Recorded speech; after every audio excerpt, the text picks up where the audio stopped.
السفهاء من الناس ما ولاهم عن قبلتهم التي كانوا عليها قل لله المشرق والمغرب يهدي من يشاء إلى صراط مستقيم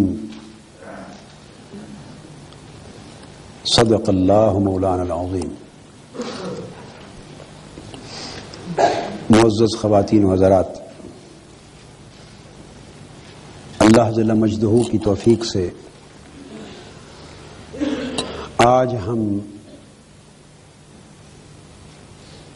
تفکر قرآن کے عنوان سے سلسلہ وار ان دروس میں دوسرے پارے کا آغاز کر رہے ہیں۔ اس پہلی آیہ کریمہ میں چند اہم امور توجہ طلب ہے۔ قبل اس کے کہ میں ان پہ روشنی ڈالوں، اس آیت کریمہ کا اور اس کے بعد آگے جو پورا رکوع آ رہا ہے اس کا پس منظر مختصراً بیان کر دینا ضروری ہے۔ یہاں سے تحویل قبلہ کے واقعہ کا بیان شروع ہو رہا ہے۔ حضور نبی اکرم صلی اللہ علیہ وآلہ وسلم جب تک مکہ معظمہ میں تھے، ہجرت مدینہ سے پہلے، تو اس وقت آپ نماز کے وقت صحن کعبہ میں اس سمت کھڑے ہوتے تھے کہ آپ کا چہرہ انور بیت المقدس کی طرف بھی ہوتا اور کعبۃ اللہ بھی آپ کے چہرہ اقدس کے سامنے ہوتا، یعنی کعبۃ اللہ اور بیت المقدس دونوں ایک ہی سمت میں آ جاتے۔ ہجرت مدینہ کے بعد اب دونوں قبلوں کو ایک سمت میں رکھنا ممکن نہ تھا، چونکہ ان کی جو ڈائریکشنز تھیں، سمتیں، وہ اپوزٹ ہو گئی تھی، مخالف سمتیں بن گئی تھی۔ مثلا اگر بیت المقدس اس سمت میں تھا تو مکہ معظمہ اس سمت میں تھا، ایک طرف چہرہ ہوتا تھا اور ایک طرف پشت ہوتی تھی۔ سو حکم بیت المقدس کی طرف منہ کر کے نماز پڑھنے کا تھا۔ حضور نبی اکرم صلی اللہ علیہ وآلہ وسلم نے ہجرت مدینہ کے بعد القدس کی طرف چہرہ انور کر کے نماز شروع فرما دی۔ دو سمتوں سے اعتراض شروع ہو گئے۔ جو کفار اور مشرکین مکہ تھے انہوں نے بھی طعنہ زنی شروع کر دی حضور نبی اکرم صلی اللہ علیہ وآلہ وسلم کے خلاف، اور صحابہ کرام کو ورغلانے کے لیے ان کے ذہنوں میں حضور علیہ الصلوۃ والسلام کی نسبت شکوک و شبہات پیدا کرنے کے لیے یہ چیز ڈال دی کہ دیکھو، یہ تمہارا پیغمبر جب تک مکہ میں تھا تو جو آباء و اجداد کا کعبہ تھا ابراہیم علیہ السلام کے وقت سے تعمیر شدہ، تو اس کی طرف منہ کر کے نماز پڑھتا تھا۔ چونکہ تمہارے بھی آباء و اجداد کے وقت سے ایک وابستگی اسی کعبہ سے چلی آ رہی تھی، سو اس نے اس کو برقرار رکھا۔ جو ہی یہ ہجرت کر کے مدینہ آ گئے تو انہوں نے اپنا کعبہ بھی چھوڑ دیا، باپ دادا کا کعبہ، صدیوں سے جس کعبے کے ساتھ وابستگی تھی، جس کعبے کا طواف وہ لوگ کیا کرتے تھے، جس کعبے کا حج کیا کرتے تھے، کہ وہ کعبہ بھی چھوڑ دیا۔ تو اس طرح کی طعنہ زنی ادھر سے شروع ہو گئی، اور یہودیوں کو معاذ اللہ خوش کرنے کے لیے پیغمبر اسلام نے بیت المقدس کو قبلہ بنا لیا۔ یہ طعنہ تھا جو مکہ کی طرف سے آ رہا تھا، مشرکین مکہ کی جانب سے، اور یہودی بھی طعنہ زنی کرتے تھے، نہ ادھر سے سکھ نہ ادھر سے سکھ۔ یہودی طعنہ یہ دیتے مسلمانوں کو کہ یوں تو تم اپنا دین الگ رکھتے ہو، کتاب الگ رکھتے ہو، پیغمبر بھی تمہارا نیا آ گیا ہے، تعلیمات بھی نہیں ہیں، اور ہر چیز میں اپنا امتیاز، اپنی ملت اور امت کا امتیاز برقرار رکھتے ہو، تو پھر ہمارے کعبے کی کیوں پیروی کرتے ہو؟ کعبہ بھی الگ بنا لو. تمہارے پاس اپنا الگ کعبہ کوئی نہیں. نماز کے وقت، عبادت کے وقت ہمارے کعبے کی طرف منہ کرتے ہو تو وہ بھی تانا زنی کرتے، وہ بھی تانا زنی کرتے. ایک عجیب کیفیت تھی. پھر آگے آیات کریمہ میں یہ بات آئے گی، حضور نبی اکرم صلی اللہ علیہ وسلم کے قلب اطہر پر بوجوہ ایک بوجھ سا آ گیا، اور آپ کی طبیعت مبارکہ بڑی شدت کے ساتھ تبدیلی قبلہ کو چاہنے لگی، اور آپ کی طبیعت یہ چاہنے لگی کہ ہم اللہ کے امر سے کعبہ مکہ کو اپنا قبلہ بنا لیں. بالآخر وہ وقت آ گیا، اللہ کا امر آیا، اور اللہ رب العزت کے امر سے حضور علیہ السلام نے اپنا چہرہ انور ایک دن حالت نماز میں بیت المقدس کی طرف سے پھیر کر کعبۃ اللہ کی طرف کر لیا. سو قبلہ اسلام بدل گیا. اس واقعے کو تحویل قبلہ کہتے ہیں. یہ مختصراً پس منظر ہے. تقریباً 18 مہینے ہجرت مدینہ کے بعد 1.5 سال کے لگ بھگ کا عرصہ بیت المقدس کی طرف منہ کر کے نمازیں ہوئی، اور اس کے بعد شعبان کا ہی وسط تھا کہ جب کعبہ کی تحویل کا حکم آ گیا قبلہ کی، اور کعبۃ اللہ مقرر ہو گیا. جب کعبہ مکہ معظمہ کا کعبہ قبلہ اسلام مقرر ہو گیا تو وہ جو کفار و مشرکین تھے ان کی زبانیں تو بند ہو گئیں، مگر یہودی انہوں نے پھر ایک اور نئی تانا زنی شروع کر دی، اور وہ مسلمانوں کو آتے جاتے تانا دیتے. وہ کہتے دیکھو جی یہ تمہارا پیغمبر اور یہ تمہارا دین ہے، اپنا قبلہ بھی بدل لیے. 18 مہینے جس قبلے پر منہ کر کے تم نمازیں پڑھتے رہے ہو، اب وہ قبلہ ہی بدل لیا ہے تم نے، اب اس طرف تانے کا رخ کر لیا. یہاں سے چند باتیں سمجھانا چاہتا ہوں. تو پہلی بات، جو ہی قبلہ بدلا تو ان کی تانا زنی کا رخ بھی بدل گیا. نہ پہلے چھوڑتے تھے اور نہ اب چھوڑا. یہاں سے ایک بات جو معلوم ہوئی، یہ تفکر قرآن ہے. یہاں سے بات معلوم ہوئی کہ اہل باطل کبھی بھی اہل حق سے درگزر نہیں کرتے، اور وہ ہر حال میں ان کے اندر عیب جوئی کرتے رہتے. کوئی عیب، کوئی نقص، کوئی غلطی اہل حق میں اور حق میں، دین حق کی تعلیمات میں اور دین حق کی پیروی کرنے والوں میں اور راہ حق پر چلنے والوں میں کوئی نقص عیب ہو یا نہ ہو، چونکہ باطل کو عداوت ہوتی ہے حق سے، اور عناد ہوتا ہے، اور دشمنی ہوتی ہے، اور حسد ہوتا ہے، لہذا اس کو اس سے غرض نہیں ہے کہ ان کے کام میں کوئی خرابی ہے یا نہیں، ان کو صرف اس سے غرض ہے کہ خرابی نکالنی ہے اور خرابی بنانی ہے، خرابی منسوب کرنی ہے، بدنام کرنا ہے. اور وہ کوئی نہ کوئی تانا زنی کی شکل، تشکیک پیدا کرنے کی شکل، لوگوں کے ذہنوں میں حق کی نسبت شبہات پیدا کرنے کی شکل نکالتے رہتے اور ورغلاتے رہتے. یہ باطل کی ایک نفسیات ہے اور باطل کی علامت ہے. آپ روزمرہ کی زندگی میں دیکھتے ہوں گے کہ جس کو قد ہوگی آپ سے یا کسی بھی حق کی راہ پر چلنے والے مسافر سے یا راہ حق اور دین حق کی راہ پر محنت کرنے والے گروہ سے، جس بھی کسی باطل قوت کو، حاسد قوت کو، مخالف طبقے کو عناد ہوگا، قد ہوگی، مخالفت ہوگی، وہ کبھی بھی آپ کی اچھائی کو اچھائی نہیں مانے گا. آپ لاکھ اچھائیوں کا مرکہ ہوں گے، وہ آپ میں لاکھ برائیاں نکالتا رہے گا، اور اس کے اپنے اندر لاکھ برائیاں ہوں گی، اس کو اپنی برائیاں اچھائیاں نظر آئیں. یہ یہود کا عالم تھا. حضور نبی اکرم صلی اللہ علیہ وسلم کی نسبت اور اسلام کی نسبت اور اہل اسلام کی نسبت، یہ ایک انسانی نفسیات ہے.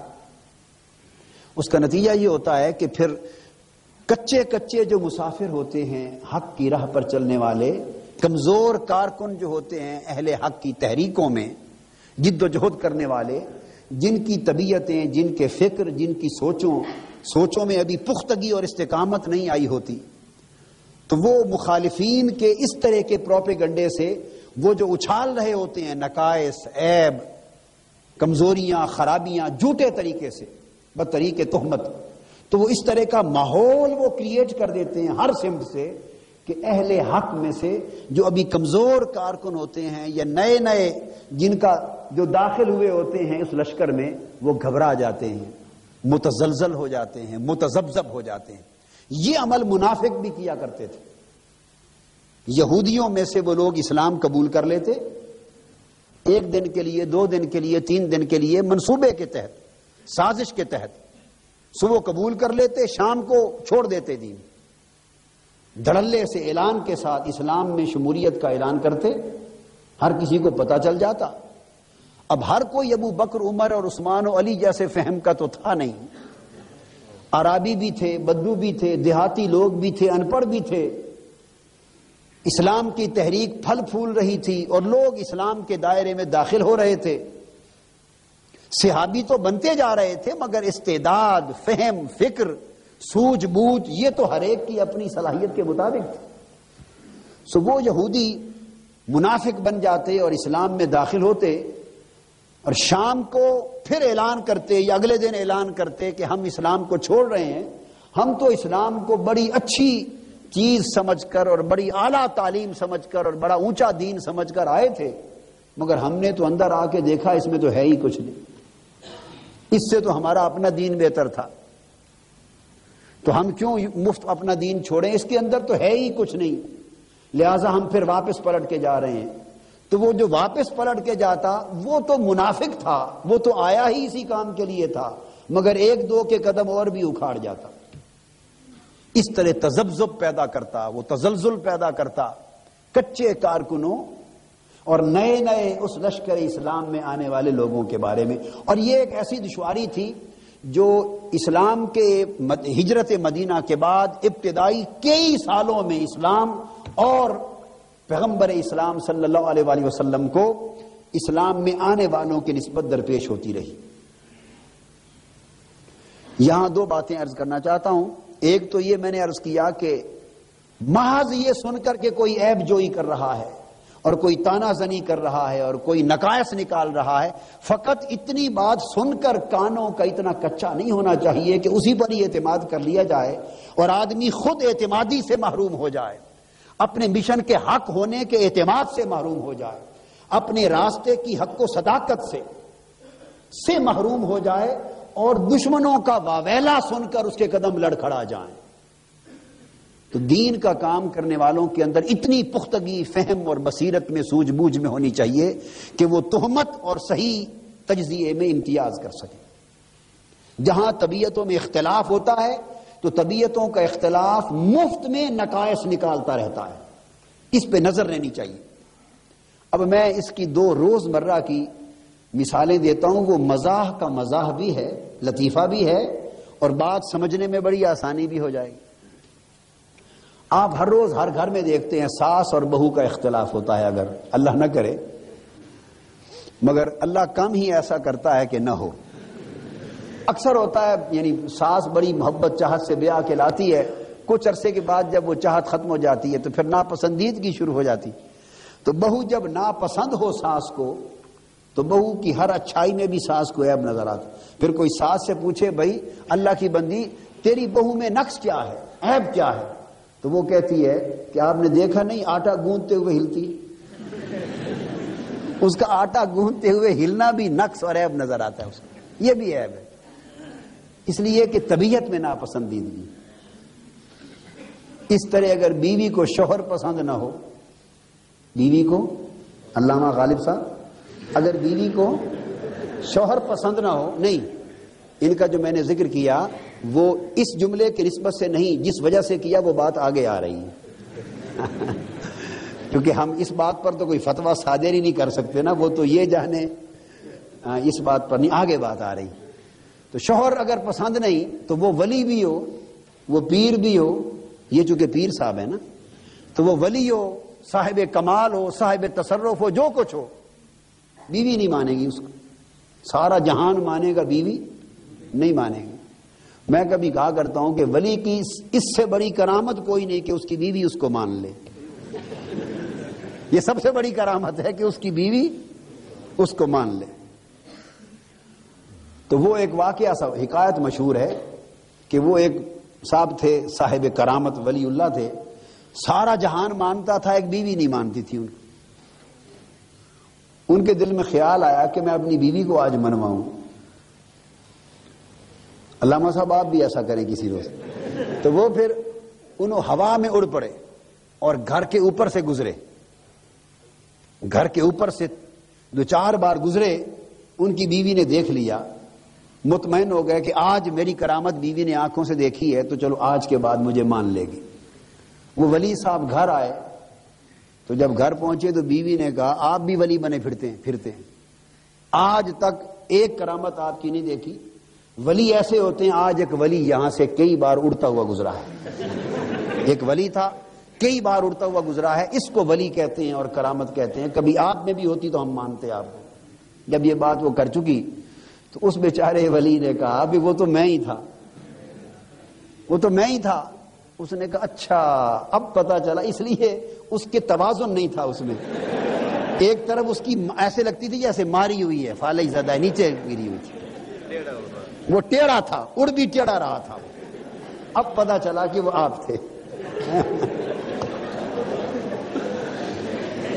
یہ 2 مثالیں میں نے آپ کو اس لیے سمجھائیں کہ عام فہم روزمرہ کی چیزیں ہیں، سادہ سی. آپ اس نفسیات کو سمجھ لیں کہ جہاں ناپسندیدگی ہوتی ہے طبیعت میں، کسی مشن کے بارے میں، کسی شخصیت کے بارے میں، کسی دعوت کے بارے میں، کسی پیغام، کسی تحریک کے بارے میں، جہاں ناپسندیدگی، اختلاف اور اس سے بڑھ کر اگر حسد اور اناد اور عداوت ہوتی ہے تو وہ 24 گھنٹے اہل حسد کا کام ہی اور اہل اناد کا کام ہی ہوتا ہے کہ وہ غلط یا صحیح نقائص نکالتے رہیں.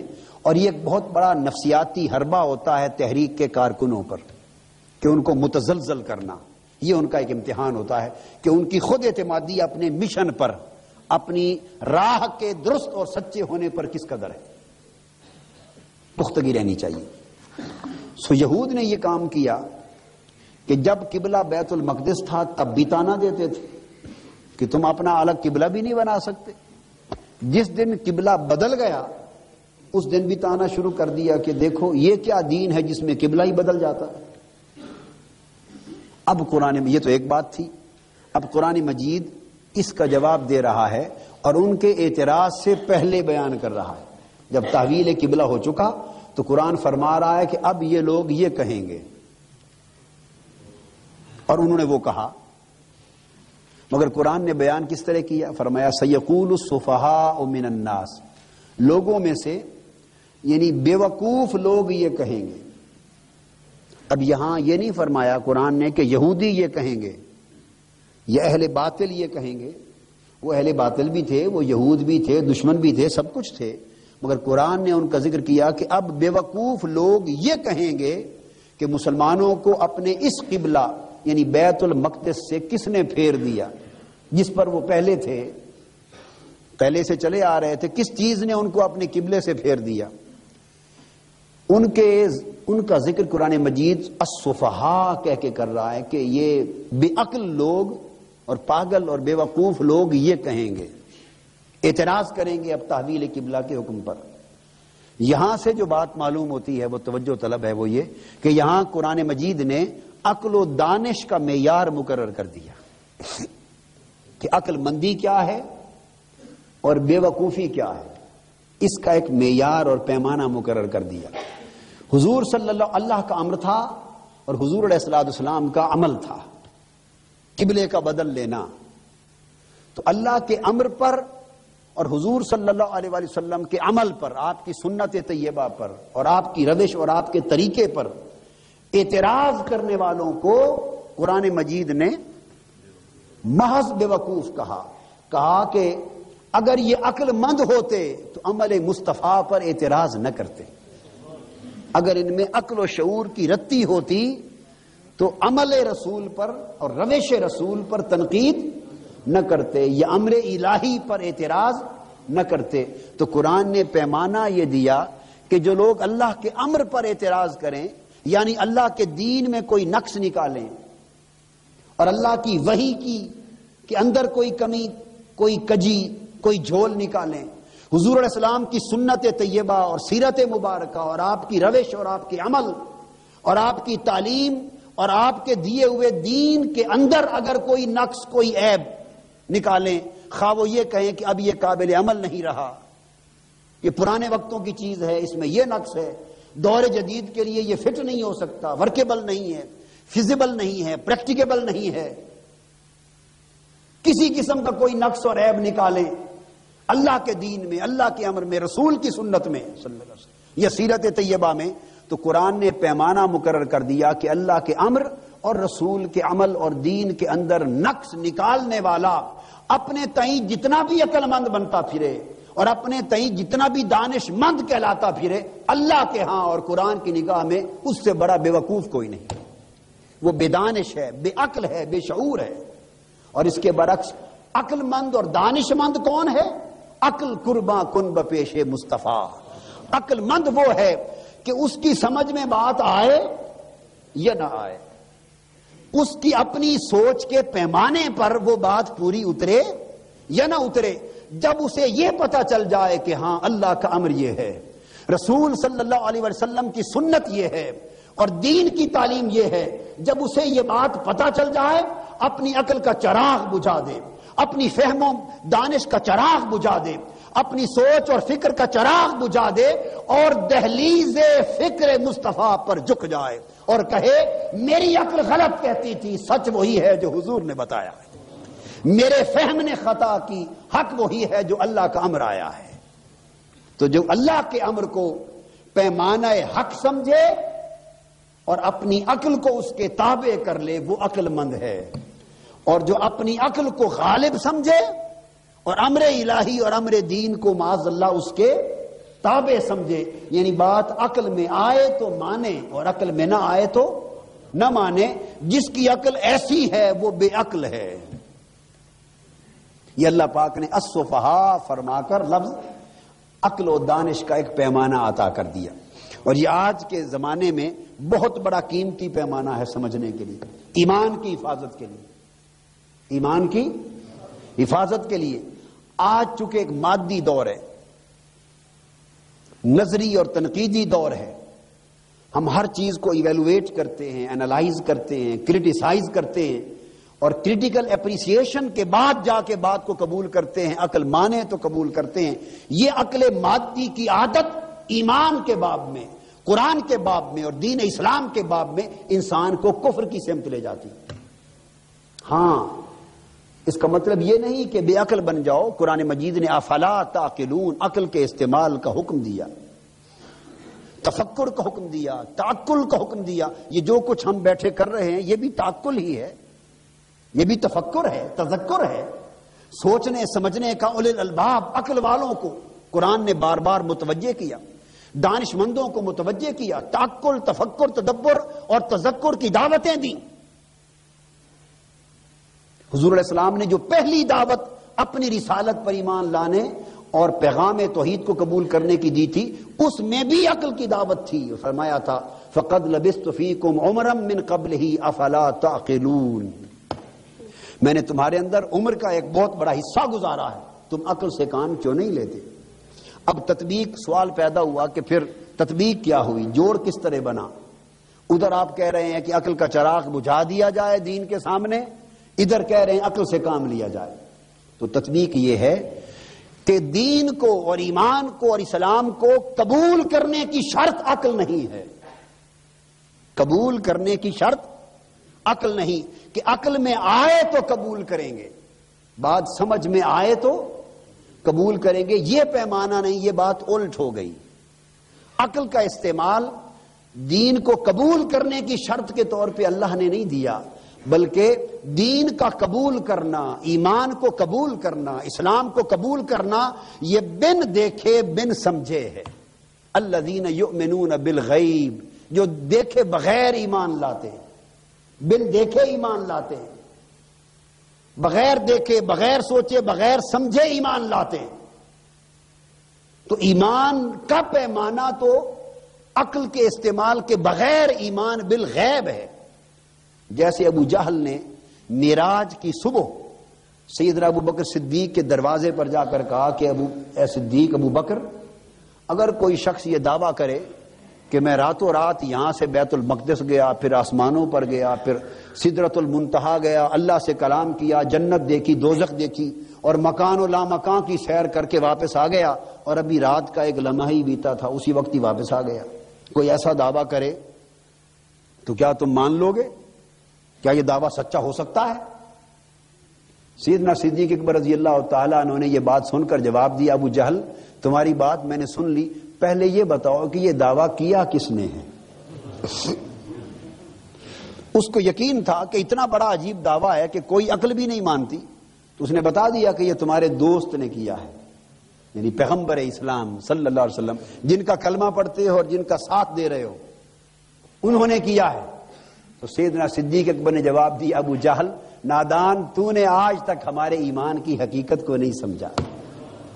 ساری کائنات میں یہ دعویٰ کوئی اور کرتا جھوٹا ہوتا، مصطفیٰ نے کیا ہے سچے صلی اللہ علیہ وسلم، انہوں نے کیا ہے سچے ہیں. تجھے یہ بات سمجھ میں نہیں آئی، تو مکان و لامکان کی بات پوچھ رہا ہے کہ وہ دعوے میں درست ہیں کہ نہیں. ہم نے مکان و لامکان کے مالک خدا کو بغیر دیکھے بغیر سمجھے صرف اس یار کے بتانے پر مان لیا ہے. مصطفیٰ نے بتا دیا وہ ہے، نہ کبھی دیکھا تھا، نہ سمجھا تھا، نہ سوچا تھا، نہ آج کے دن تک وہ سمجھ میں آیا، نہ عقل میں آیا، نہ سوجھ بوجھ میں آیا، نہ چھو سکے، نہ جان سکے، اور نہ مرتے دم تک اسے سمجھ سکیں گے. اس نے کہا وہ ہے، ہم نے ساری کائنات و زمان و مکان کے مالک کو فقط اس کے کہے پر مان لیا. تو زمان و مکان کی سیر تو بات ہی کوئی نہیں ہے. تو ایمان کا پیمانہ بالغیب ماننا ہے. اور پھر عقل کی اس کے بعد شروع ہوتی ہے استعمال کی ضرورت، کہ جب اسلام قبول کر لیتے ہیں اب پھر ان تعلیمات کو سمجھنے کے لیے اللہ نے عقل دی، سمجھنے کے لیے، تاکہ ان کو سمجھیں، ان سے عبرت حاصل کریں، ان سے نصیحت حاصل کریں، اس سے مجید قرآن اور اسلام کی حقانیت کا پتہ چلے، صداقت کا پتہ چلے، اور اہل کفر کے سامنے دلائل کے ساتھ اسلام کو رکھیں. مگر یہاں شرط یہ کہ عقل کو استعمال کریں، مگر عقل قرآن اور اسلام کے فیصلے پر غالب نہ ہو، تابع ہو. جہاں بات سمجھ میں نہ آئے تو یہ بات کلیئر رہنی چاہیے کہ فائق عقل نہیں بلکہ فائق فرمان خدا اور فرمان مصطفیٰ ہے. یہ اصول ہے عقل و دانش کا. اس کے بعد اللہ پاک نے جواب دیا، فرمایا قل للہ المشرق والمغرب. اے حبیب صلی اللہ علیہ وسلم ان کو فرما دیں کہ مشرق و مغرب سب اللہ ہی کے لیے ہے، سب اللہ کے لیے.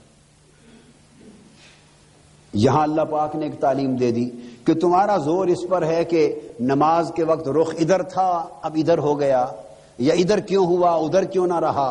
تمہارا زور سمتوں پر ہے، ہمارا زور سمت والے پر ہے.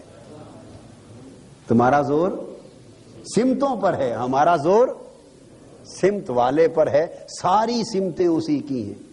مشرق کی طرف منہ ہوا یا مغرب کی طرف منہ ہوا، وہ تو جدھر اس نے امر کر دیا، مشرق بھی اسی کا ہے اور مغرب بھی اسی کا ہے. تو گویا بات سمتوں میں نہیں، سمتوں کے مالک کی طرف چہرہ ہونا چاہیے. اینما تولوا فثم وجہ اللہ. جدھر چہرہ کرو، جدھر پھر جاؤ، ادھر ہی رب کا چہرہ ہے. تو بات یہ ہے کہ اس کا امر کس طرف ہے. اگر اس کا امر ادھر ہے تو یہ قبلہ ہے، اس کا امر ادھر ہے تو وہ قبلہ ہے. اور یہاں ایک بات اور بتا دی، قل للہ المشرق والمغرب. اللہ مشرق و مغرب سب کا مالک ہے. تو یہاں اسلام کا کریکٹر بھی بتا دیا، اسلام کا، کہ اسلام نہ مشرقی ہے نہ مغربی، اسلام آفاقی ہے. دنیا کی ہر تہذیب یا مشرق کی ہوگی یا مغرب کی، یا ایسٹرن ہوگی یا ویسٹرن ہوگی، یا ایشین ہوگی یا یورپین ہوگی. ہر کلچر ایسٹرن یا ویسٹرن کی تقسیم میں ہے. قرآن مجید کی اس آیت کریمہ نے بتا دیا کہ اسلام نہ ایسٹرن ہے نہ ویسٹرن ہے، اسلام یونیورسل ہے، گلوبل ہے، ورلڈ وائڈ ہے. تو سب مشرق و مغرب اسلام کے دامن میں ہیں. اور مشرق و مغرب سب پیغمبر اسلام کی نبوت اور رسالت کے دامن میں ہیں. لہذا اسلام کو مشرقی اور مغربی پیمانوں پر نہ پرکھا کرو، اس کے پیمانے اپنے ہیں اور وہ آفاقی پیمانے ہیں. یہدی من یشاء الی صراط مستقیم، اللہ جسے چاہتا ہے سیدھی راہ کی ہدایت دیتا ہے. تو ہدایت کا انحصار اللہ کی مشیت پر ہے. اب اس کے بعد فرمایا وَكَذَلِكَ جَعَلْنَاكُمْ أُمَّةً وَسَطًا لِتَكُونُوا شُهَدَاءَ عَلَى النَّاسِ، اور اسی طرح اے مسلمانوں، اسی طرح ہم نے تمہیں اعتدال والی امتاً وسطاً، اعتدال والی بہتر امت بنایا. وسطاً کے دو معنی ہیں، اعتدال والی بھی وسط سے اور بہتر افضل بھی امت بنایا تاکہ تم لوگوں پر گواہ بنو. وَيَكُونَ الرَّسُولُ عَلَيْكُمْ شَهِيدًا، تم لوگوں پر گواہ بن جاؤ اور ہمارا یہ برگزیدہ رسول صلی اللہ علیہ وسلم تم سب پر گواہ ہو، تم پر گواہ اور نگہبان ہو. یہاں امت مسلمہ کے کردار کی نشاندہی کر دی، بلکہ تعین فرما دیا. فرمایا کہ امت مسلمہ بہتر امت ہے اور پورے عالم انسانیت کی گواہی کے لیے، نگہبانی کے لیے، رہنمائی کے لیے اس کو بنایا گیا. وَلْتَكُمْ مِنْكُمْ أُمَّةٌ اخرجت للناس تأمرون بالمعروف کنتم خیر امت اخرجت للناس، تم سب سے بہترین امت اخرجت للناس، اور تمہیں لوگوں میں سے چنا گیا ہے، نکالا گیا ہے، منتخب کیا گیا ہے تاکہ تم لوگوں کو نیکی کا حکم دو، برائی سے روکو، راہ راست کی ہدایت کرو، ان پر گواہ بنو، نگہبانی کرو، رہنمائی کا فریضہ انجام دو. امت مسلمہ کو خیر امت کا لقب دیا، یا واسطن کہا کہ بہتر امت، افضل امت. مگر لفظ واسطن کا استعمال بتا رہا ہے کہ یہ امت بہتر اور افضل بنے گی کب؟ اگر یہ اپنے اعتدال کے کریکٹر کو برقرار رکھے گی.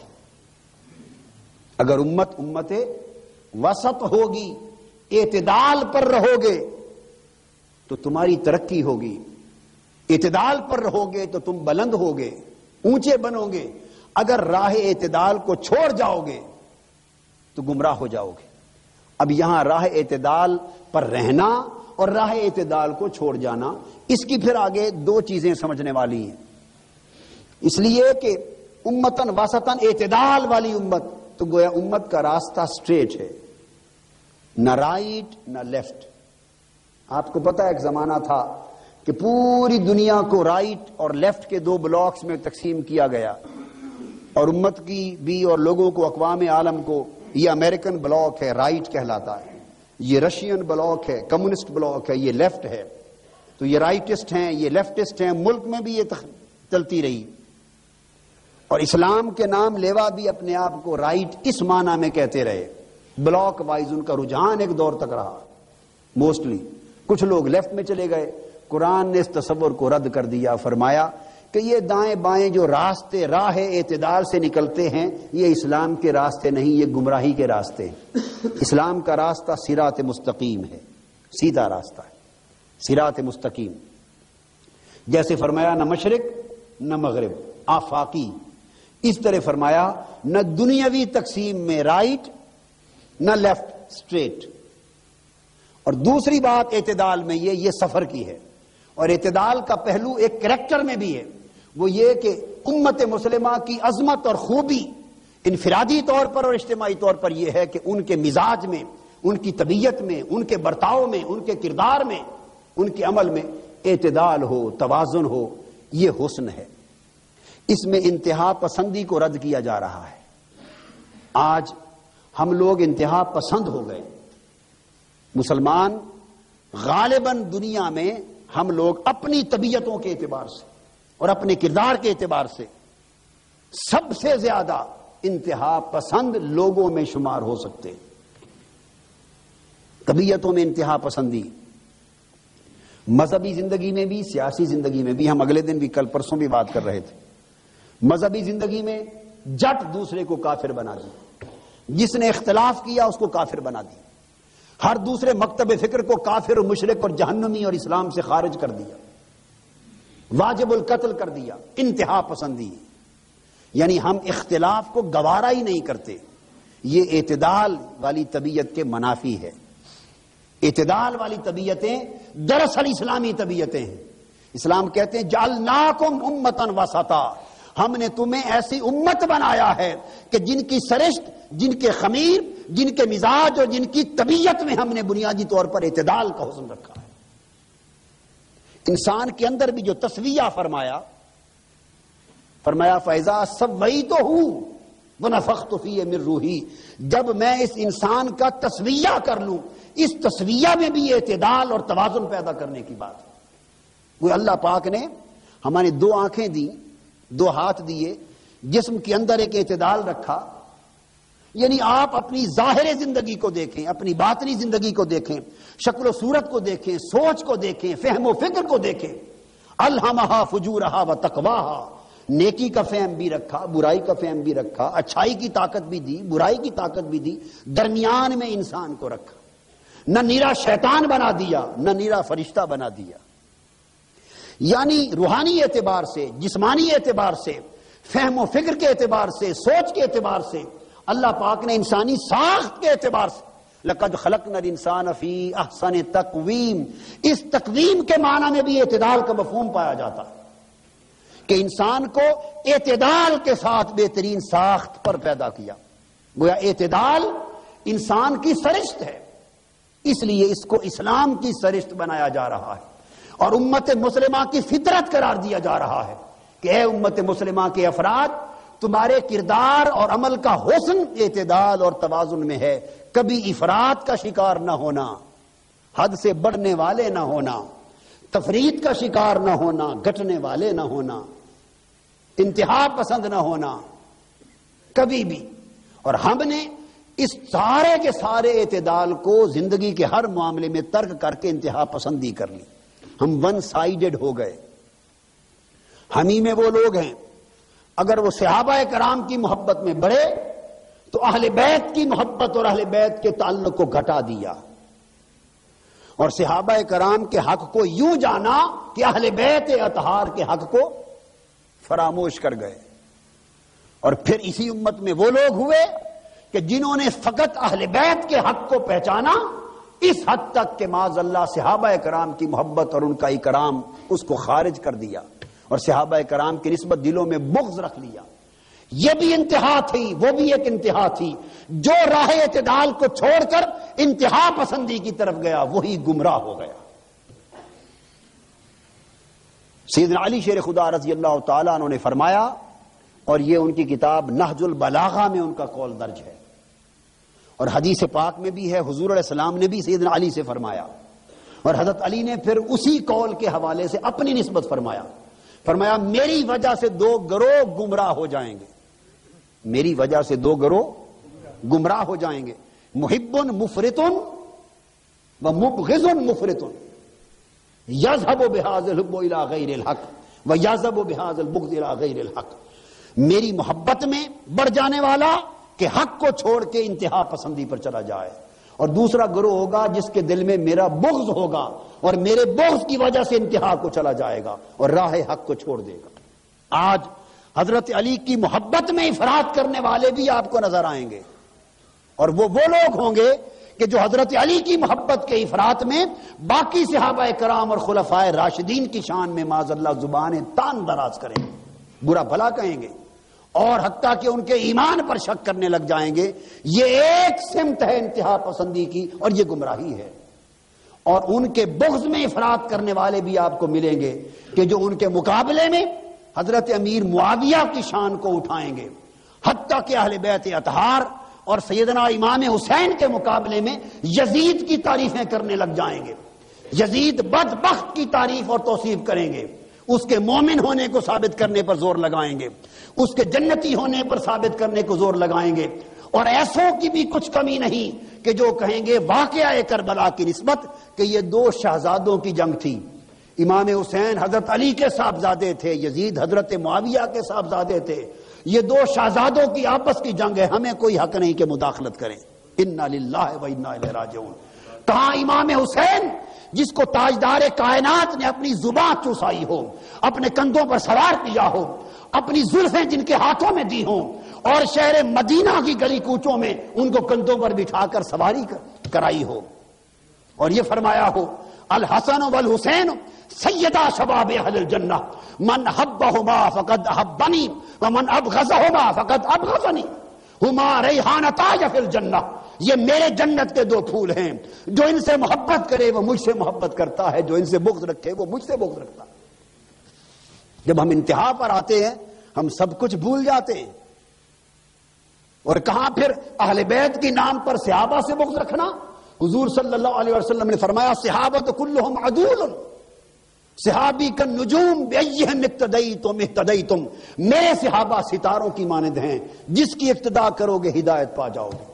میرے صحابہ عادل ہیں، اللہ نے حضور کے جمیع صحابہ کے ساتھ جنت کا وعدہ فرمایا، درجے الگ رکھے۔ حضور نے فرمایا کہ میرے صحابہ سے بغض رکھنے والا میرے ساتھ بغض رکھتا ہے، اور جو میرے صحابہ کو سب کرے گالی دے اس کو کوڑوں کی سزا دو، وہ ملعون ہے۔ اور اہل بیت اطہار کے لیے بھی فرمایا آقا علیہ السلام نے کہ حضور کی اہل بیت فرمایا مثل سفینۃ نوح من رکبھا نجا، جو میری اہل بیت کی محبت کیا ہے کہ اس کی مثال حضرت نوح کی کشتی کی مانند ہے، جو اس کی محبت کی کشتی میں سوار ہو گیا نجات پا گیا۔ تو دیکھا نا، ہر سمت ہے، حق ہے، ادھر بھی ادھر بھی۔ اسلام نے اعتدال کرا دیا کہ ایک ہاتھ اکرام صحابہ کے دامن پر ہو، ایک ہاتھ محبت اہل بیت کے دامن پر ہو۔ ان میں زبان مصطفیٰ کی برکت، ان میں بس ہم نے صرف رسمی تعلق اس سے جوڑ لیا یا عقلی تعلق جوڑ لیا۔ فیض رسم اور عقل سے نہیں ملتے، فیض قلب سے ملتے۔ ہم دل والے ہی نہیں رہے، ہم رموز سر دل بے دل چیتانت۔ جب دل ہی نہ رہا تو دل کے راز کیا خاک سمجھ آئیں گے ہم دل والے ہی نہیں، ہمارے دل مردہ ہو گئے۔ سب اوپر اوپر کے قصے ہیں، درس بھی اوپر کے، واعظ بھی اوپر کے، تقریریں بھی اوپر کی، تحریریں بھی اوپر کی، عمل بھی اوپر کے، تبلیغیں بھی اوپر کی، اور فیض سارے اندر کے دھندے ہیں۔ تو آیات قرآنی بڑا فیض کا منبع ہے، مگر یہ سب فیض اس وقت نصیب ہوتا ہے جب بندے کی نسبت بارگاہ رسالت کے ساتھ قائم ہوتی ہے۔ وہ جو کنجی ہے اس تالے کو کھولنے کی، وہ ربط رسالت ہے۔ اس لیے تحریک منہاج القرآن کا پورا زور، بعض اوقات جو لوگ ان رازوں کو نہیں سمجھتے وہ بعض اوقات یہ خیال کرتے ہیں یا کرتے ہوں گے کہ ربط رسالت پر، نسبت نبوت پر، حضور علیہ السلام کی بارگاہ سے تعلق پر، آپ کی شان اقدس کو دل میں بٹھانے پر، آپ کے عشق اور محبت اور ادب اور تکریم سے نسبت جوڑنے پر بڑا زور دیتے ہیں۔ اور بعض لوگ یہ سمجھتے ہوں گے شاید معاذ اللہ حد سے بھی زیادہ زور دیتے ہیں۔ یہ مغالطہ، اس کی حد ہے ہی کوئی نہیں، زیادہ کیا زور دینا، یہ تو جتنا ربط ہو اتنا حد سے کم ہے، اس کی حد کوئی نہیں۔ مگر یہ خیال اگر ذہنوں میں آئے کہ اس موضوع پر قادری صاحب زور زیادہ دیتے ہیں، تو اس لیے کہ کنجی یہ ہے، کیا سارے فیض جب کنجی نہ لگے، تالا نہ کھلے، تو اندر جو کچھ ہے وہ کہاں سے ملے گا؟ یہ سارے فیضوں کے تالے کھولنے کی کنجی نسبت رسالت مآب سے۔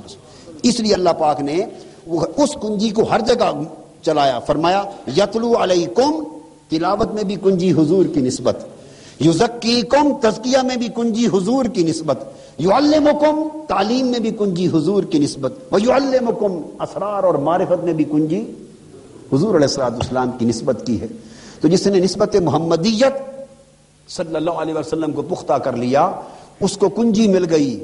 اب اس کنجی سے عبادت کا تالا کھول لے، قرب الہی کا تالا کھول لے، معرفت الہی کا تالا کھول لے، طاعت الہی کا تالا کھول لے، عشق الہی کا تالا کھول لے، فیضان آیات کا تالا کھول لے، فیضان تزکیہ کھول لے۔ بس جب کنجی ہاتھ میں آ گئی تو پھر وہ موج کرے، جدھر جاہے وہ کھولتا چلا جاتا ہے دروازے۔ اللہ، تو یہ بنیادی چیز سمجھانے کے بعد اب ارشاد فرمایا جا رہا ہے فَاذْكُرُونِي أَذْكُرْكُمْ۔ اب اللہ پاک فرماتے ہیں سو، اللہ اکبر، فا تعقیب کے لیے آتی ہے یعنی اس کا مطلب ہوتا ہے کہ سو جب تم پچھلی بار، یعنی یوں ہوتا ہے جو ہم نے اس سے پہلے کہا وہ سمجھ گئے ہو نا. اللہ پاک نہیں فرمایا اذکرونی فاذکرونی، اس کا معنی ہوتا ہے پس یا سو تم مجھے یاد کیا کرو. اب جیسے میں نے آپ کو سمجھایا تھا کہ کما اسی لیے یا اسی طرح، وہ پچھلے کسی ربط کے بغیر نہیں آتا. اس طرح سو اور فا کا جو لفظ ہے وہ بھی پیچھے ایک تعلق پیدا کرتا ہے اور متوجہ کرتا ہے. سو آپ آپس میں کلام کریں نا تو کسی جملے کو سو سے شروع کریں، سو ایسا کیا کرو، پس اس طرح عمل کیا کرو. تو پس اور سو جہاں آتا ہے تو فوری ذہن متوجہ ہو جاتا ہے کہ اس سے پیچھے جو نصیحت کی گئی ہے اب یہ لب لباب بتایا جا رہا ہے کہ اگر تم وہ بات سمجھ گئے ہو تو پس آگے اس پر عمل کرو، اب تم کو فیض مل جائے گا. اللہ پاک فرماتے ہیں فاذکرونی، پس سو ایسے کیا کرو. گویا اگر تم یہ راز سمجھ گئے ہو کہ سارے راستوں کے کھولنے کی کنجی وہ قبلہ باطن، وہ نسبت مصطفیٰ صلی اللہ علیہ وسلم، بارگاہ مصطفی کی نسبت ہے، اگر یہ بات سمجھ گئے ہو تو اللہ پاک فرماتے ہیں پس آگے چلو، اب تمہیں راستے بتاتے ہیں. فاذکرونی، سو مجھے یاد کیا کرو. گویا اللہ پاک فرما رہے ہیں کہ میرے ذکر کا تالا بھی نہیں کھلتا جب تک حضور میرے محبوب کی نسبت نصیب نہ ہو جائے. فاذکرونی، پس مجھے میرا ذکر کیا کرو. یعنی میرے ذکر تو ہے، ذکر تو، مگر وہ ذکر بنتا نہیں، تالا نہیں کھلتا جب تک وہ سو سے پیچھے جو میں نے فرمایا کہ یہ مرکز و محور ہے، ان سے نسبت جوڑو تاکہ لگے ہوئے تالے کھل جائیں. جب تالے کھل جائیں گے پھر اس کے بعد ساری خیر ہی خیر ہے. فرمایا پس تو مجھے یاد کیا کرو. اذکرکم، جب تمہارا تالا کھل جائے گا اور تالا کھول کر نسبت محمدی صلی اللہ علیہ وسلم سے فیض یاب ہو کر اب جب تم مجھے میرا ذکر کرو گے تو معلوم ہے کیا ہوگا؟ اذکرکم، پھر میں تمہارے نام لوں گا. تم زمین پر میرا نام لوگے، میں آسمانوں پر تمہارے نام لوں گا. تو بندہ نہ صرف یہ کہ اے بندے نہ صرف یہ کہ تو میرا ذاکر بن جائے گا، بلکہ ذاکر بنتے ہی میرا بھی مذکور ہو جائے گا. ذاکر ہمہ ذکر و ذکر مذکور شبد، میرا ذاکر بنو گے پھر میرا مذکور بن جاؤ گے. تو پھر تعلق یوں ہوگا کہ تم میرا ذکر کرو گے آسمانوں پر میں تمہارا ذکر کروں گا. کتنا بڑا اجر ہے. یہاں فاذکرونی اذکرکم، تم میرا ذکر کرو میں تمہارا ذکر کروں گا. تو بندے کی دو شانیں بیان ہو رہی ہیں کہ بندہ اللہ کا ذاکر بھی ہے اور اللہ کا مذکور بھی ہے. بالفاظ دیگر بندہ اللہ کا طالب بھی ہے اور اللہ کا مطلوب بھی ہے. بالفاظ دیگر بندہ اللہ کا محب بھی ہے اور اللہ کا محبوب بھی ہے. ذاکر بھی ہے، مذکور بھی ہے. تو بندہ اللہ کو چاہتا بھی ہے اور اللہ سے چاہا جاتا بھی ہے. مگر وہ فاذکرونی میں جو بات آ گئی وہ ذکر جو اس نسبت کو حاصل کرنے کے بعد نصیب ہوگا. ربط بین الآیات کی بات کر رہا ہوں. اس ذکر کو تب جا کے آپ حاصل کر سکتے ہیں جو آپ کو مذکور بھی بنا دے، مذکور الہی بھی بنا دے. تو حضور صلی اللہ علیہ وسلم نے فرمایا کہ اللہ نے فرمایا ہے حدیث قدسی میں اس کا ترجمہ ہی سنا دیتا ہوں، وقت چونکہ تھوڑا عبارات عربی کی بیان کرنے کا وقت نہیں ہوتا. اللہ پاک نے فرمایا اگر میرا بندہ اکیلا اپنے دل میں بیٹھ کر میرا ذکر کرے تو میں بھی تنہا اس کا ذکر کرتا ہوں، اکیلا کرتا ہوں. ان ذاکرانی فی نفسہ ذکرتہ فی نفسی، اگر اکیلا اپنے جی میں میرا ذکر کرے میں بھی اکیلا اس کا ذکر کرتا ہوں. لیکن اگر وہ اجتماع میں میرا ذکر کرے، لئن ذاکرانی فی ملأ ذکرتہ فی ملأ خیر منہ، اگر وہ لوگوں کے اجتماع میں بیٹھ کر میرا ذکر کرے تو میں فرشتوں اور پاکیزہ روحوں کا اجتماع بلا کے وہاں اس کا ذکر کرتا ہوں. اور اللہ نے فرمایا جس اجتماع میں تم میرا ذکر کرتے ہو، میں جس اجتماع میں تمہارا ذکر کرتا ہوں وہ تمہارے اجتماع سے اونچا ہوتا ہے. چونکہ تمہارے اجتماع میں تو بندے لاہور کے ہوتے ہیں، پاکستان کے ہوتے ہیں، مخلوق ہوتی ہے، دنیا کے لوگ ہوتے ہیں تمہارے اجتماع میں، اور جس اجتماع میں میں اللہ بندے کا ذکر کرتا ہوں ان بندوں کا، اس اجتماع میں تو ملائکہ ہوتے ہیں، انبیاء اور رسول کی مقدس روحیں ہوتی ہیں، مالا اعلیٰ کی مخلوق ہوتی ہے۔ فرمایا تو میری مجلس تمہاری مجلس سے اعلیٰ ہوتی ہے۔ تو اندازہ کر لیں کہ اگر بندہ زمین پر اللہ کا ذکر کر رہا ہو تو آسمانوں پر اسی لمحے اللہ اس کا ذکر کر رہا ہوتا ہے۔ اور پھر اللہ پاک نے یہ بھی فرمایا، حدیث قدسی میں حضور علیہ السلام نے فرمایا کہ اللہ پاک فرماتے ہیں کہ جب بندہ میرا ذکر کرتا ہے میں اس کا ہم نشین اور جلیس ہوتا ہوں، میں اس کا ہم نشین اور جلیس ہوتا ہوں، ہم مجلس ہوتا ہوں۔ تو گویا ذکر سے بندہ ہم نشین خدا ہو جاتا ہے، ذکر سے بندہ ہم نشین خدا ہو جاتا ہے۔ اللہ اکبر۔ تو میرا ذکر کرو میں تمہارا ذکر کروں گا۔ وشکروا لی، فرمایا پھر میرا شکر بجا لایا کرو میری نعمتوں پر، ولا تکفرون، اور ناشکری نہ کیا کرو۔ اب فیضان الوہیت کی نہریں بیان ہو رہی ہیں، ایک نہر ذکر ہے اور ایک نہر شکر ہے، ایک نہر ذکر ہے اور ایک نہر شکر ہے کہ میرے ذکر سے فیض پاؤ، اور وشکروا لی اس سے اونچا جانا ہو پھر میرے شکر سے فیض پاؤ۔ اللہ میری یاد کرو۔ پھر ذکر کی اقسام ہیں، ذکر کی کہیں اللہ کے لا الہ الا اللہ کا ذکر ہے، کہیں اللہ کے اسم گرامی کا اللہ کا ذکر ہے، کہیں ہو کا ذکر ہے، کہیں اس کے صفات اسماء صفات کا ذکر ہے۔ تو ذکر میں اذکار ہیں، فذکرونی میرا ذکر کرو، پھر اس کی اقسام ہیں۔ اور یہ اللہ نے فرمایا ذکر ناسوتی ہے، پھر اس سے اونچا ذکر ملکوتی ہے،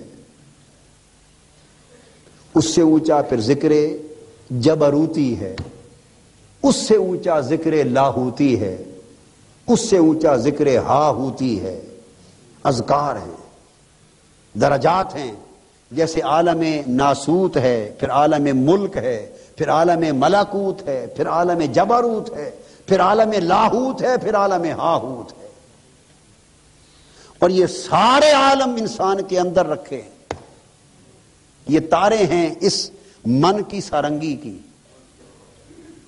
سارنگی ہوتی ہے نا جو بجاتے ہیں فقیر لوگ بجانے والے، تو من کی جو سارنگی اس کی تارے، کوئی تار نفس ہے، کوئی تار عقل ہے، کوئی تار قلب ہے، کوئی تار روح ہے، کوئی تار سر ہے، کوئی تار خفی ہے، کوئی تار اخفا ہے۔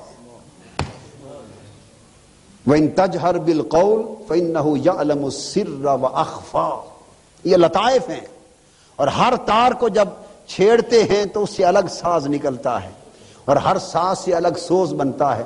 کوئی تار نفس ایک عالم کے ذکر سے بجتی ہے، دوسری تار دوسرے عالم کے ذکر سے بجتی ہے، تیسری تار تیسرے عالم کے ذکر سے بجتی ہے۔ یہ اذکار اس زمین پر بیٹھے ہوئے انسان کو یکے بعد دیگرے مختلف عوالم کی سیر کراتی چلی جاتی ہے۔ اور بندہ وہ جس کو علامہ اقبال نے طائر لاہوتی کہا، وہ زمین پہ بیٹھا ہوا پرندہ کبھی جبروت کی سیر کرتا ہے، کبھی ملکوت کی، کبھی لاہوت کی سیر کرتا ہے اذکار سے۔ فذکرونی، تم میرا ذکر کیا کرو، اور میرے ذکر کے کئی طریقے ہیں، میں تمہارا ذکر کروں گا۔ پھر ذکر سے اونچا جانا ہو پھر حالت شکر میں چلے جاؤ، سراپا شکر مندی بن جاؤ، سراپا شکر مندی بن جاؤ کہ مرتبہ شکر درجہ ذکر سے بلند ہے، مرتبہ شکر درجہ ذکر سے بلند ہے۔ اس لیے کہ شکر وہ کیفیت ہے ولا تکفرون کہ جس میں کبھی ناشکری نہیں آتی۔ مرتبہ شکر تب نصیب ہوتا ہے جس میں کبھی ناشکری نہیں آتی، کفران نعمت نہیں ہوتا، جس میں شکوہ نہیں آتا، شکایت نہیں ہوتی، ہر حال میں بندہ شاکر رہتا ہے۔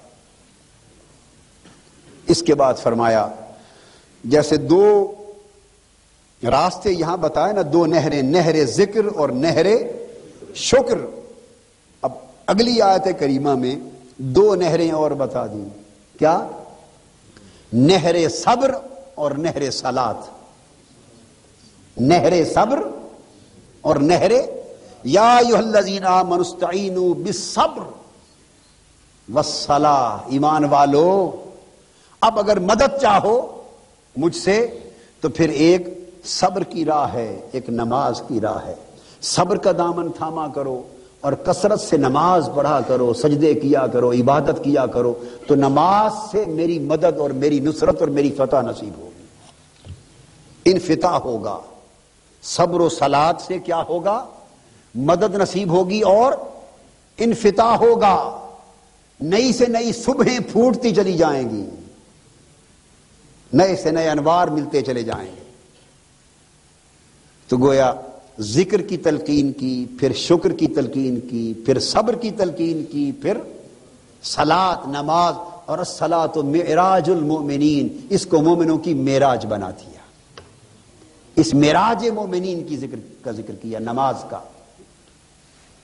یہ سارا کچھ بتا کر اب فرمایا کہ فقط اللہ اللہ اللہ، یہی بن کے نہ رہ جائے کہ خالی تسبیح کا ہی بندہ بن جائے، خالی تحلیل کا ہی بندہ بن کے رہ جائے، خالی ذکر و اذکار میں ہی ساری زندگیاں گزار دیں، اور ذکر کے نشوں میں اور عالم ملکوت کی سیروں کے نشے میں ہی نہ گزار دے. نہیں، ہم نے تجھے خلیفۃ اللہ علی الارض بنایا ہے. یہ جو 4 راستے دیے ہیں اس لیے کہ ناسوتی انسان ناسوت کی دنیا میں رہتا ہوئے ملکوتی بن جائے، جبروتی بن جائے، تو دنیا میں رہنے والا انسان رش کے ملائک بن جائے، فرشتوں سے اعلیٰ بن جائے. رہے دنیا میں مگر دنیا میں رہ کر تن ناسوتی ہو، من ملکوتی ہو. پھر جب ترقی کرے تو تن ناسوتی ہو، من جبروتی ہو. ترقی کرے تو تن ناسوتی ہو، پھر من لاہوتی ہو. اس طرح من یکے بعد دیگرے ترقی کرتا چلا جائے. یہ راستے 4 اس لیے بتائے ہیں ذکر، شکر اور صبر و صلات کے، تاکہ تزکیہ بھی ہو، من کو روحانی ترقی بھی ملے، اور من کو تجلیہ بھی نصیب ہو، تصفیہ بھی نصیب ہو، اور انسان کا من نورانی ہوتا چلا جائے. مگر بیک وقت تجھے اے بندے اگر یہی کچھ دینا ہوتا اور یہی بات تیرا مقصود ہوتی تو پھر تجھے دنیا میں بھیجنے کی ضرورت ہی نہ تھی. تجھے پیدا کر کے عالم ملکوت میں ہی رکھ دیا ہوتا، عالم جبروت میں ٹھہرا دیا ہوتا، وہ جنت الماوا کی قربتوں میں کہیں تیرا گھر بنا دیا ہوتا، سدرت المنتہا کے آس پاس کہیں تیرا ٹھکانہ بنا دیا ہوتا، اور میرے مالا اعلیٰ کے جلووں میں تو رہتا، وہیں جیتا وہیں ختم ہو جاتا. اے بندے اگر یہی سفر تیرا اول تا آخر مقصود ہوتا اور تیری منزل ہوتی، اور اس کے سوا تیرا مقصود حیات اور کچھ نہ ہوتا، تو سوال یہ ہے پھر اس دنیا میں تجھے بھیجا کیوں؟ تجھے بھیجتے ہی نہ، اس عالم ناسوت میں ٹھہراتے ہی نہ. یہ جو تجھے عالم ناسوت میں ٹھہرایا اور تجھے خیر و شر کا مجموعہ بنایا اور تجھے نیکی اور بدی کا مرکب بنایا اور تیرے اندر نور اور ظلمت بیک وقت روشنی اور تاریکی کو رکھا اور طاعت اور گناہ کی صلاحیتوں کو جمع کیا، اور تجھے ایک، میں نے پچھلے جمعہ جس کی تفصیل عرض کی تھی، ایک کشمکش حیات میں رکھ دیا، تجھے آسن تقویم بنایا اور اسفل سافلین میں رکھا. یہ جو 2 کیفیتیں تیرے اندر جمع کر دی اور روحانی کیفیت کی ترقی کے لیے یہ راستے دے دیے، اور اس دنیا میں بھیجنے کا مقصود یہ تھا تاکہ تیری زندگی کے پہلو شر پر پہلو خیر غالب آ جائے، تیری زندگی میں بدی کے پہلو پر نیکی کا پہلو غالب آ جائے، گناہ کے پہلو پر طاعت کا تقوی کا پہلو غالب آ جائے. کیوں؟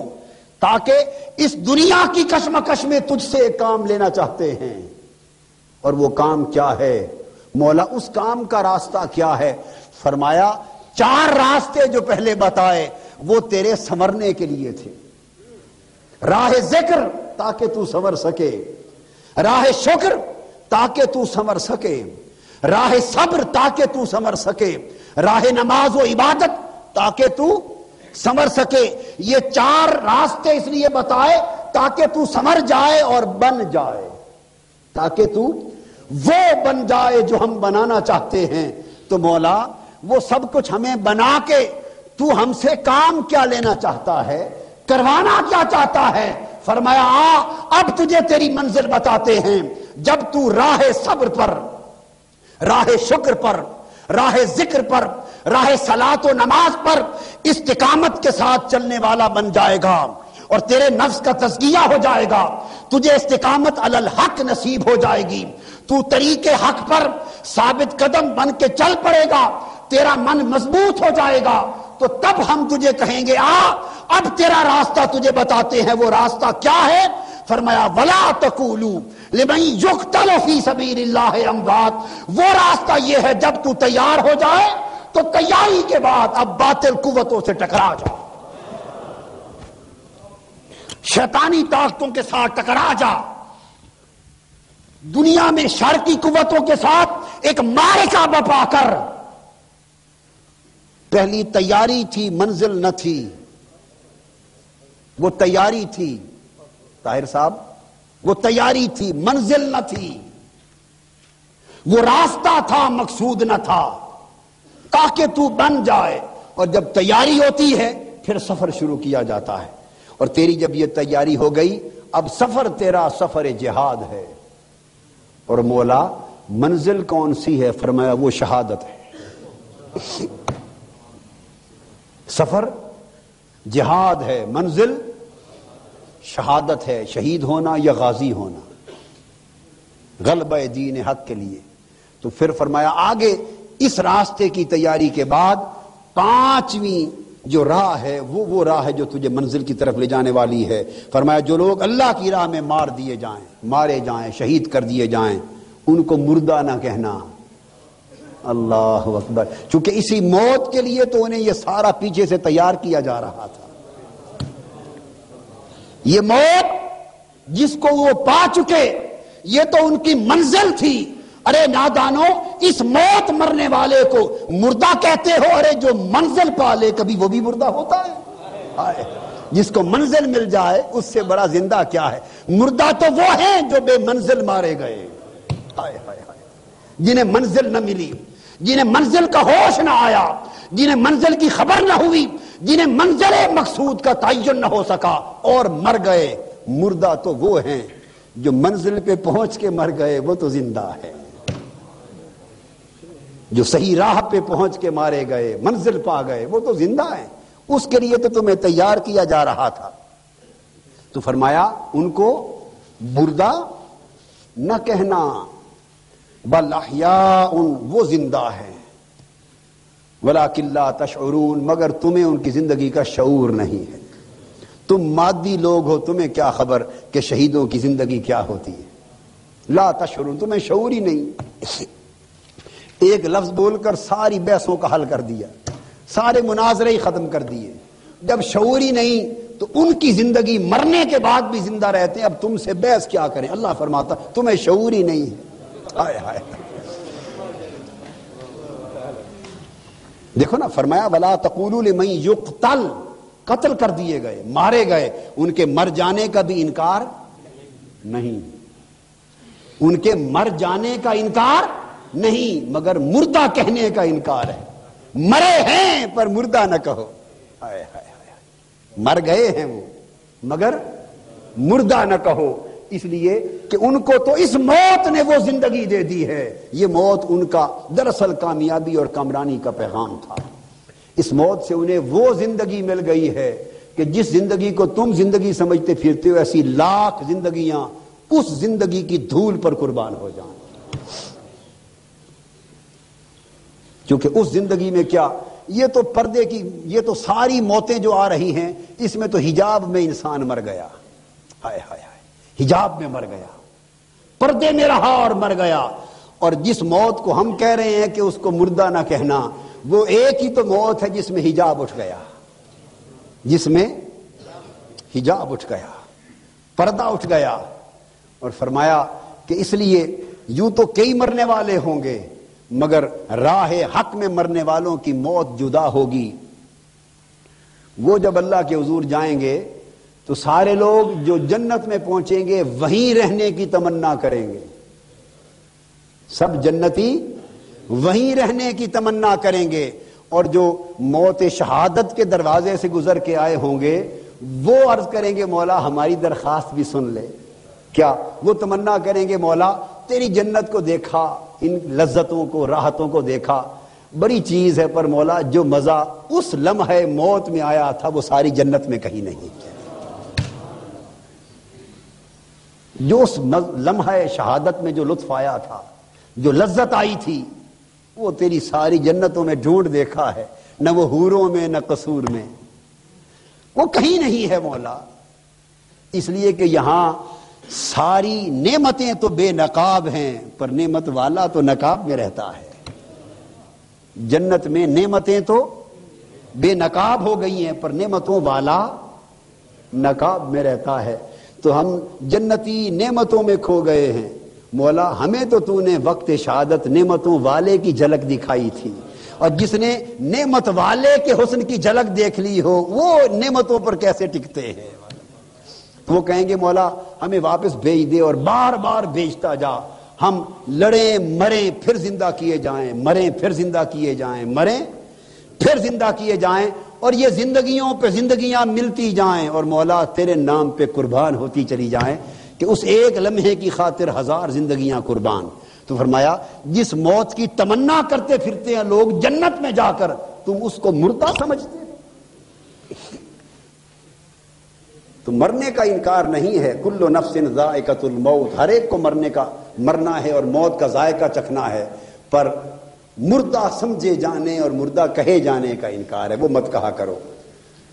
اور اس کے لیے فرمایا جو ابتدا ہے وہ وَلَنَبْلُوَنَّكُمْ, ہم ضرور اگر اس راستے پر جاتے ہو تو فرمایا کہ یہ سیدھا وہ راستہ, اتنی بڑی اونچی شان شہادت کی, اتنا بڑا اونچا درجہ, وہ ہم سیدھا نہیں دے دیتے کسی کو.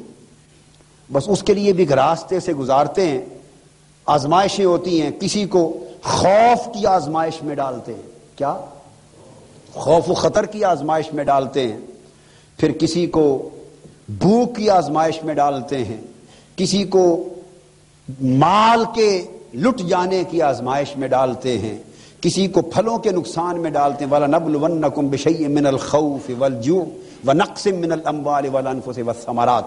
کسی کے مال لٹ جاتے ہیں, کسی کی جانیں تلف ہوتی ہیں, کسی کے پھل ضائع ہو جاتے ہیں, اولادیں لٹ جاتی ہیں, کاروبار لٹ جاتے ہیں, عزتیں چلی جاتی ہیں, جانیں چلی جاتی ہیں, خوف آ جاتے ہیں, بھوک آ جاتی ہے. ہم طرح طرح کی آزمائشیں لاتے ہیں, اور ان آزمائشوں سے گزرتے ہیں جب لوگ, اور جو کامیابی سے ان پلوں کو عبور کر لیں, خوف کی پل سے گزر جائے, بھوک کی پل سے گزر جائے, نقص اموال کی پل سے گزر جائے, نقص انفس کی پل سے گزر جائے, نقص ثمرات کی پل سے گزر جائے, جب ان 5 پلوں سے گزر جاتے ہیں تو ہم آواز دیتے ہیں بشر الصابرین, اب ان صبر کرنے والوں کو بشارت دے دو کہ تمہاری خوشخبری کا وقت آ گیا ہے. ان پلوں کو عبور کرنے کے بعد خوشخبری کا وقت آتا ہے. اور یہ وہ لوگ ہوتے ہیں کہ مصیبت آتی ہے تو وہ مصیبت میں گھبراتے نہیں, پریشان نہیں ہوتے, بلکہ ادھر مصیبت کی چھری چلتی ہے, وہ اپنا دھیان اللہ کی طرف کر لیتے ہیں, کہتے ہیں ہم اللہ کی طرف لوٹنے والے ہیں. انا للہ و انا الیہ راجعون. ہم نے تو ان کو لفظ بنا ڈالا کہ مصیبت پر یہ کہا جاتا ہے, مصیبت پر یہ تو کہا جاتا ہے, مگر ہم نے یہ کبھی نہ سوچا کہ مصیبت کے وقت ان الفاظ کی تلقین کیوں ہے. اس لیے کہ ان کے الفاظ بے شک ہم اللہ ہی کا مال اور اللہ ہی کے لیے تھے, اور اللہ ہی کی طرف پلٹ کر جانے والے ہیں. یہ الفاظ اس لیے مصیبت کے وقت تلقین کیے گئے کہ مصیبت میں ادھر غم آتا ہے, جب ادھر دنیا کا غم آئے بندے کو خدا کی طرف لوٹ کر جانا یاد دلا دیا جائے. جس کی لو خدا سے لگی ہوگی وہ خدا کی طرف جانے کا دھیان کر کے مسکرا پڑے گا, خوش ہو جائے گا, مصیبت بھول جائے گا. اور فرمایا اولئک علیہم صلوات من ربہم ورحمہ واولئک هم المہتدون, کہ یہ وہ لوگ ہیں جن پر ہم اپنے صلوات اور درود بھیجتے ہیں. اللہ نے فرمایا ہم ان لوگوں پر اپنے صلوات بھیجتے ہیں, برکتیں بھیجتے ہیں, رحمتیں بھیجتے ہیں, درود بھیجتے ہیں, پھر ان پر اپنی رحمت کے نوازشوں کے ساتھ اپنی رحمت نازل کرتے ہیں اور رحمتیں دیتے ہیں, اور پھر ہم ان کو ہدایت عطا کرتے ہیں. اور ہدایت جو اللہ کی برکتوں اور رحمتوں کے بعد ہوتی ہے وہ منزل مقصود کو پا لینے کی ہدایت ہوتی ہے, ایصال الی المطلوب کی ہدایت ہوتی ہے. گویا ان پر ہماری برکتوں کا نزول ہوتا ہے, پھر ہماری خاص رحمتوں کا نزول ہوتا ہے، اور بالآخر ہماری بارگاہ سے خاص ہدایت نصیب ہو جاتی ہے۔ ان راستوں سے گزرنے کے بعد لوگ اپنی منزل مقصود پر پہنچتے۔ اللہ تبارک و تعالی، یہ حقیقت زندگی ہے، یہ حقیقت موت و حیات ہے، یہ اس سفر حیات کی حقیقت ہے۔ اللہ پاک ہمیں اس کی معرفت دے اور یہ جینا اور یہ مرنا عطا کر دے جس کی اللہ رب العزت نے ان آیات کریمہ میں تعریف فرمائی۔ وما علینا الا البلاغ۔